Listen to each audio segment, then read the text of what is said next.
What's going on YouTube? It's Goodwin Taylor coming back to you with another video. It's been about 3 or 4 months since we've posted any videos. I guess we got a little sidetracked or lazy. It happens. Or we just got too busy, which lately they've been keeping us pretty busy. So, focus of tonight's talk.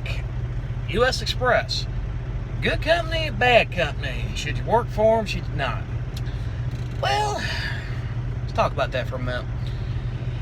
I've been with the company, in case I haven't mentioned it in any of my other previous videos, or she hasn't. We do work for U.S. Xpress as a company driver. Been with them about 8 going on 9 months. OTR, by the way. We've done some dedicated.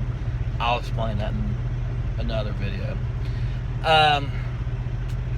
Now, I'm going to break this down in terms of, pay, dispatchers, my overall experience with them, and you guys can make the decision for yourself, are they good or not. Alright, so, I'm going to start off with what everybody is going to be mostly concerned about. Pay. Do they pay you to basically put up with the BS that every trucker goes through? Well, if you like loads and you like running a lot, the money's there. Now, if you don't want to be over the road and you want to be home at least about every weekend, I strongly recommend doing dedicated, like Walmart, Targets, other different accounts that U.S. Xpress has. Now, I've been told they make some good money. My personal experience, Walmart dedicated does, which I'll cover that in another video. Your pay is going to depend on your level of experience. Experienced drivers, they'll get paid more than what probably what a student will. I'm not sure what students make. If you know, leave a comment and let me know.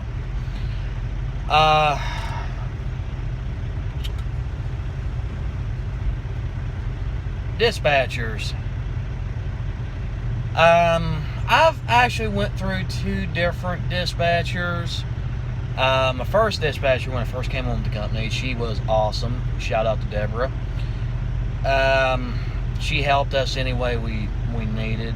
I mean, she always preferred us to message in versus, calling, because with U.S. Xpress, it's like 1 fleet manager per every 20 drivers.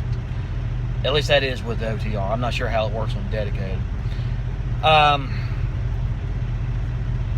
But yeah, she was pretty good. Now, my current fleet manager, we've not always seen eye to eye. I mean, we get along, but we don't always see eye to eye, per se.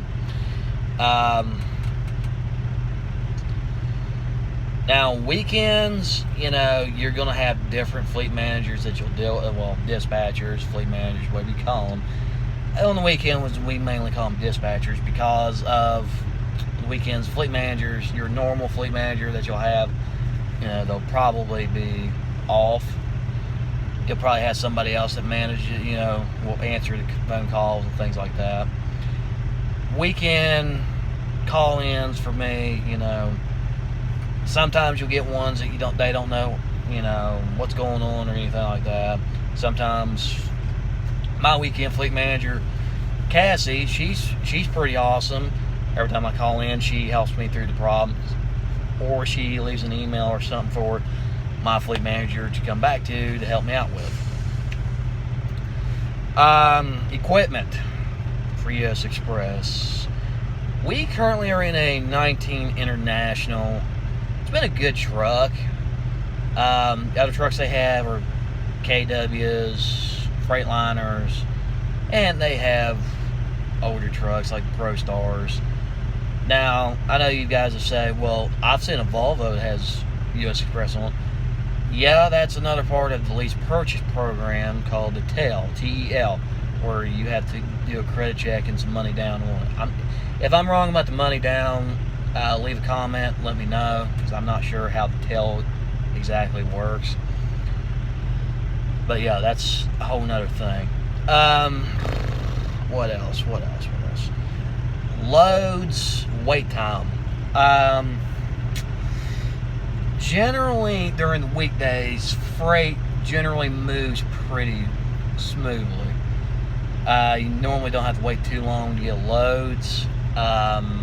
Mainly for me, I've had more drop and hook loads than live unloads or live loads, but that varies week to week. Some weeks I'll have live loads, live unloads. Other weeks I'll have mainly drop and hooks. This week, mainly it's been drop and hooks. I've had one live unload, thankfully. But it's been mainly drop and hooks. It might vary depending on, where you're at.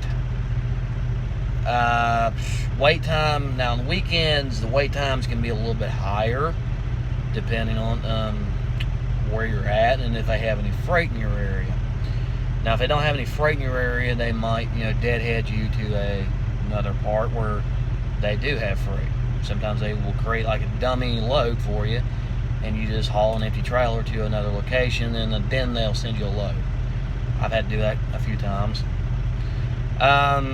U.S Xpress does have a pet and rider policy. The rider policy is no one under 10 years of age and no one that has a CDL. I don't know. I can understand why they have that rule, but I think it's kind of pointless. Like, if your spouse has a CDL, I think they should be able to ride with you as long as they don't do any driving. Pet policy, no aggressive breeds, and no dogs over 75 pounds. Now, I know a lot of drivers that kind of break that rule. They get a dog that's under 75 pounds, and then they send the paperwork in to, HR. They verify it, and then they say, "Oh, your dog's approved." And then the dog gets on the truck, and like 2 months later, it's like 100 pounds.